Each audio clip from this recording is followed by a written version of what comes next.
Éphésiens 6, verset 18. Faites en tout temps par l'Esprit toutes sortes de prières et de supplications. Veillez à cela avec une entière persévérance et priez pour tous les saints. Romains 8, versets 26 à 27. De même aussi, l'Esprit nous aide dans notre faiblesse, car nous ne savons pas ce qu'il nous convient de demander dans nos prières. Mais l'Esprit lui-même intercède par des soupirs inexprimables. Et celui qui sonde les cœurs connaît quelle est la pensée de l'Esprit, parce que c'est selon Dieu qu'il intercède en faveur des saints. Jean 11, verset 41. Ils ôtèrent donc la pierre et Jésus leva les yeux en haut et dit : « Père, je te rends grâce de ce que tu m'as exaucé. Pour moi, je savais que tu m'exauces toujours, mais j'ai parlé à cause de la foule qui m'entoure, afin qu'ils croient que c'est toi qui m'as envoyé. » Jean 6, verset 63. C'est l'Esprit qui vivifie, la chair ne sert de rien. Les paroles que je vous ai dites sont esprit et vie. Thème : la clé de la prière efficace. Nous abordons la dernière arme spirituelle de Dieu qu'il met à la disposition des croyants afin de tenir ferme contre les ruses du diable. Waouh, quel parcours! Lorsque je commençais cette étude, il y a de nombreux points qui n'étaient pas clairs dans mon intelligence, mais il a plu au Seigneur de m'éclairer au fur et à mesure, ce qui m'a permis de partager avec vous tous ces trésors qui moi-même ne me laissent pas indifférent. J'ai compris dès lors que c'est lorsqu'on met le pied dans le Jourdain que les eaux se séparent en deux pour nous permettre de passer à sec. Josué 3, versets 8 à 17. Je rends vraiment grâce au Seigneur pour cette faveur qui lui a plu de m'accorder et je vous prie de vous associer à moi pour bénir son nom et l'en remercier. Merci Jésus pour cet honneur et je sais que tu continueras à m'éclairer pour la suite. Nous voulons parler de la prière.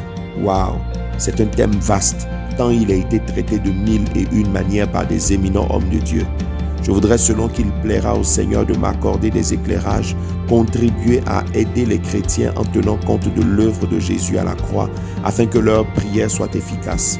Mais pour cette introduction, permettez que je ne parle pas d'abord de la prière en tant que telle, mais je voudrais plutôt parler du Saint-Esprit. Voyez-vous, la prière, comme toute la vie chrétienne qui découle de l'œuvre de la croix, n'est plus en réalité le fait des efforts de l'homme.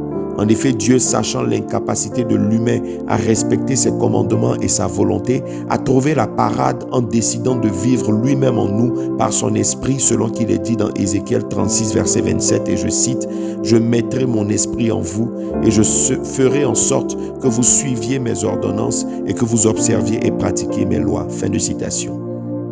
La vie chrétienne n'est donc plus une question de concentration humaine, mais de Dieu qui agit en l'homme, bien sûr quand celui-ci consent à lui faire confiance. Paul, l'ayant tellement bien compris, pouvait dire des choses comme « Je puis tout par celui qui me fortifie. Si je vis, ce n'est plus moi qui vis, mais c'est Christ qui vit en moi. Ceux qui sont conduits par l'Esprit de Dieu sont fils de Dieu. Marchez par l'Esprit et vous n'accomplirez pas les désirs de la chair, etc. » Et donc le succès de la vie chrétienne est conditionné par notre capacité à entrer dans le repos de Dieu en laissant le Saint-Esprit agir au travers nous. Et justement, la prière ne déroge pas à cette règle. Remarquez bien le verset de Éphésiens 6, verset 18. Il y est dit ceci : « Faites en tout temps par l'Esprit. » La version Semeur est même beaucoup plus explicite. Et je cite : « En toutes circonstances, faites toutes sortes de prières et de requêtes sous la conduite de l'Esprit. Faites-le avec vigilance et constance et intercédez pour tous les membres du peuple saint. » Fin de citation. Voici donc la clé. La clé, c'est de le faire par l'Esprit ou sous la conduite du Saint-Esprit. Combien de prières ne sont-elles pas exaucées car faites non par l'Esprit mais par la chair, la logique et les calculs humains? De telles prières ne peuvent être exaucées car les désirs de la chair sont contraires à ceux de l'Esprit qui sont ceux de Dieu selon Romains 8, versets 26 à 27. Mes frères Will, comment est-ce que je sais que je prie par l'Esprit ou comment être sûr de prier par l'Esprit? Parce que tu vois, frère Will, l'Esprit c'est si abstrait. Ne vous inquiétez pas, et je l'ai déjà dit, la vie chrétienne est simple. Regardez ce que Jésus dit. Mes paroles sont esprit et vie. Waouh! Prier par l'Esprit, ce n'est donc pas trembler, crier ou pleurer. Cela dit, je respecte la sensibilité de chacun. Mais c'est prier conformément à la parole de Dieu. Car le Saint-Esprit nous conduira toujours selon les Écritures et non en dehors d'elles. Et c'est justement sur la base des Écritures que nous découvrirons, par la grâce de Dieu, les différentes sortes de prières et de supplications qui tiennent compte de l'œuvre de Jésus à la croix et qui sont contenues dans la parole de Dieu. Ainsi, à l'image de Jésus, notre modèle parfait, nous pourrons dire comme lui, « Seigneur, je te rends grâce parce que tu m'exauces toujours. » Du coup, on se dit à la prochaine pour approfondir le sujet. D'ici là, gardez vos Bibles ouvertes et méditez. Fraternellement, Frère Will.